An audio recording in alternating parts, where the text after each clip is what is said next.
नमस्कार।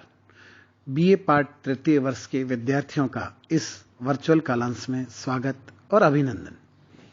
प्रिय छात्रों, जैसा कि आप सब जानते हैं कि कोरोना की इस दूसरी लहर ने जीवन को बहुत ही मर्मांतक तरीके से क्षत विक्षत किया है। जीवन अपने आप को इतना असहाय और बेसहारा और भविष्यहीन कभी महसूस नहीं कर रहा था जितना कि आज कर रहा है। लेकिन जैसी भी स्थितियां, परिस्थितियां, देश, काल, वातावरण हैं, उसमें हमें पूर्ण धैर्य, संयम और राज्य सरकार और केंद्र सरकार के समय समय पर जारी की गई दिशा निर्देशों की पालना करते हुए जीवन को जीवन के पथ पर आगे बढ़ाना है। प्रिय छात्रों, यह आपदा को अवसर में बदलने का समय है। विजेता वही होते हैं जो आपदाओं को अवसर में बदलते हैं। अंग्रेजी में कहावत है, रेज योर ओकेजन। जो सही समय पर सही अवसर का इस्तेमाल कर ले वही सफल या सार्थक माना जाता है। हम इसे सकारात्मक रूप में इस रूप में लें कि हमें पर्याप्त चिंतन, मनन, अध्ययन और अपने पर्यवेक्षण के लिए समय मिल रहा है। हमारे जो एक तरह से आवागमन के साधनों से लगने वाला समय था और प्रक्रियाओं में लगने वाला समय था, वो हमारे पास अतिरिक्त समय के रूप में एक अतिरिक्त पूंजी की तरह आ गया है। तो हमारा ये दायित्व तो बनता है कि जब हमारे पास पूंजी अतिरिक्त हो तो उसे भविष्य के लिए, अच्छे कामों के लिए संजो के रखें। तो हम अपनी ऊर्जा के माध्यम से इस पूंजी का सही उपयोग करें और जीवन की इस विकट घड़ी में अपने को श्रेष्ठतम और जीने योग्य साबित करते हुए जीवन के पथ पर आगे बढ़ें। कुछ छात्रों ने जब कक्षाएं चल रही थी तब ये कहा और ये जानना चाहा कि आप इस विषय पर भी संवाद करें कि हम परीक्षा की तैयारी में अपने को व्यवस्थित कैसे करें। तो आज ये मेरा पहला वीडियो आपको इस पे केंद्रित रहेगा कि परीक्षा की तैयारी कैसे करें। हमने इसके लिए एक सेमिनार भी करवाया था और आप लोगों ने उसमें प्रतिभागिता भी निभाई। हमने विद्वान विषय विशेषज्ञों को आमंत्रित कर आपकी जिज्ञासाओं को शांत करने की कोशिश की। देखिए, प्रबंधन जो है वो बड़ी चीज है। जीवन सबको मिला है, लेकिन जीवन एक तरह से हम कहते हैं जीते हम हैं। कई विचारकों ने इसे इस तरह से कहा है कि जन्म सबको मिलता है और जन्म को जीवन में बदलने की प्रक्रिया केवल मनुष्य संपन्न करता है। तो ये जो रूपांतरण है, जन्म का जीवन में रूपांतरण और जीवन का भी उच्चतम स्तरों तक रूपांतरण, ये सिर्फ हम इसलिए कर पाते हैं क्योंकि हमारे पास मानवीय चेतना है। हमारे पास मनुष्य होने के कारण भाषा है, विचार है और संवेदना की अभिव्यक्ति के अनंत साधन हैं। इस कारण से हम दूसरे प्राणियों से श्रेष्ठ कहे और माने जाते हैं। कोई भी परीक्षा, किसी भी तरह की तैयारी करें तो सबसे पहले विद्यार्थियों ये ध्यान रखें कि आपके पास एक दिन में 24 घंटे हैं। अक्सर विद्यार्थी ये कहते हैं समय नहीं रहता, विद्यार्थी भी कहते हैं, बड़े बड़े लोग भी कहते हैं, हमारे घर परिवार में इष्ट मित्र सदस्य गुरुजन भी कहते हैं। लेकिन मैं हमेशा उनसे प्रश्न पूछता हूं कि समय तो भगत सिंह के पास भी 24 घंटे थे, गांधी जी के पास भी 24 घंटे थे, गुरुदेव रविंद्रनाथ टैगोर के पास 24 घंटे थे, विवेकानंद के पास 24 घंटे थे, आइंस्टीन के पास, प्लेटो, अरस्तु से लेकर जैक दरिदा के पास 24 घंटे ही थे। फिर इन लोगों ने जीवन में एक ऐतिहासिक भूमिका कैसे निभा दी? यहां से हम सोचना शुरू करें। इनके लिए दिन कोई बड़ा नहीं हुआ, न छोटा हुआ, परिस्थितियां कोई सम नहीं हुई बल्कि विषम ही रही। फिर भी इन्होंने परिस्थितियों का, समय का रोना या उसका गान, इस रुदन का गान नहीं गाया, वरन अपनी कर्मठता से इतिहास की नई इबारतें लिख दी। ये जो नई इबारतें इन्होंने लिखी, ये जो नया इतिहास इन्होंने रचा, वो इन्हीं 24 घंटों में रचा। तो इसलिए ये तर्क किसी रूप में मान्य नहीं है कि हमारे पास समय नहीं होता।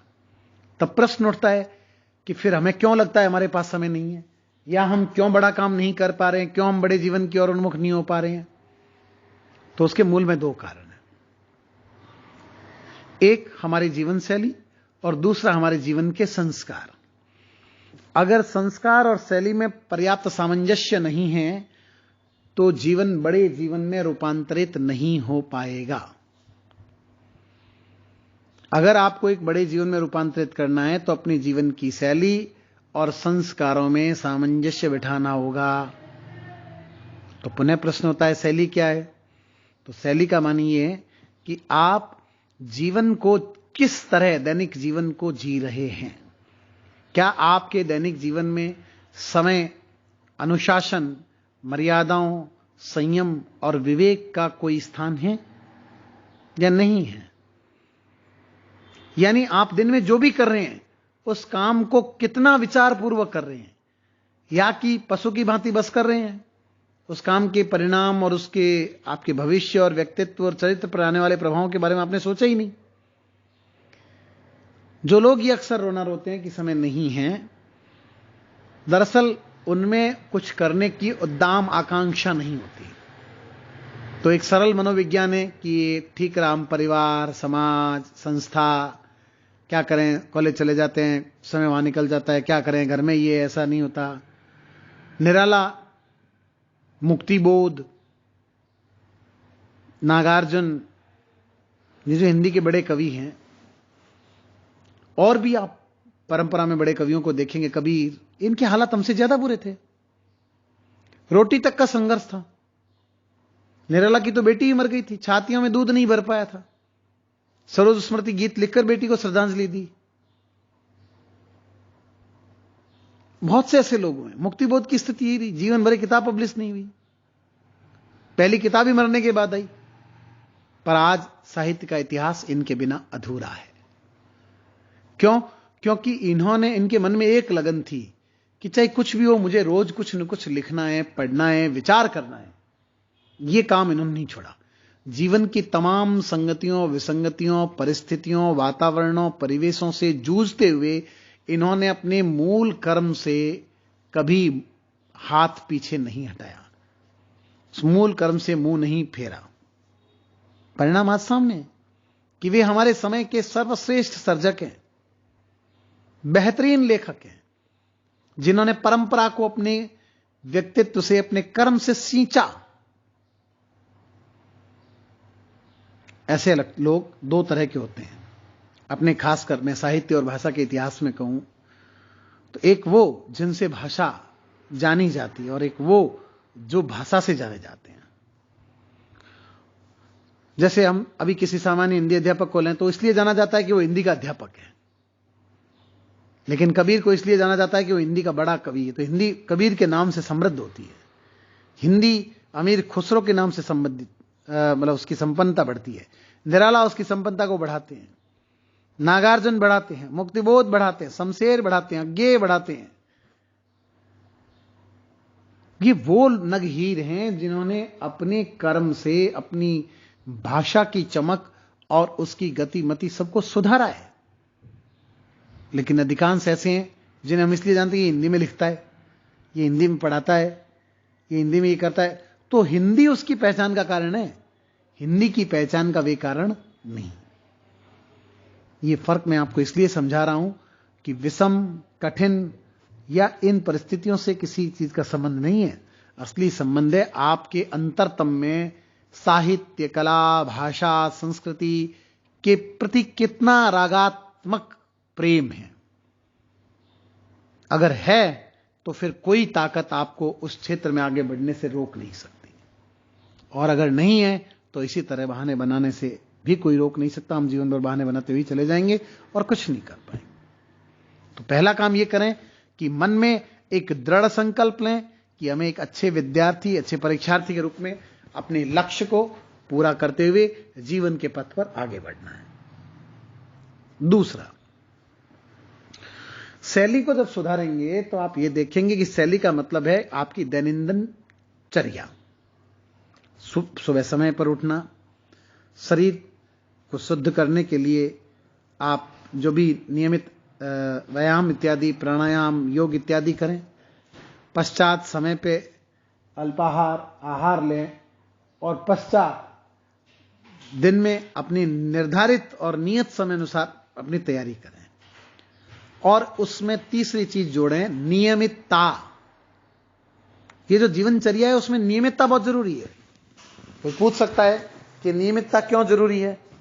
नियमितता इसलिए जरूरी है कि आपके शरीर में जो न्यूरोट्रांसमीटर होते हैं, जो मस्तिष्क में सूचनाओं का आदान प्रदान करते हैं, वो न्यूरोट्रांसमीटर, उनको अगर आपने एक अनुशासन में प्रशिक्षित, दीक्षित कर दिया तो वे शरीर के न्यूरोमस्कुलर कोऑर्डिनेशन को इतना संपन्न बना देंगे कि आपकी स्मृति, आपकी तत्परता, आपकी शारीरिक सक्रियता, मानसिक सक्रियता, बौद्धिक विकास का ग्राफ स्वतः ऊंचा हो जाएगा। और नियमितता के अभाव में अगर आप नियमित नहीं रह पाए तो उसके अभाव में इन सब का ग्राफ नीचे आ जाएगा। तो पहली चीज है जीवन का प्रबंधन, उसमें जीवन शैली, संस्कार, और संस्कारों में फिर आकर आप देखते हैं कि एक नियमितता। नियमितता के बाद स्वाध्याय।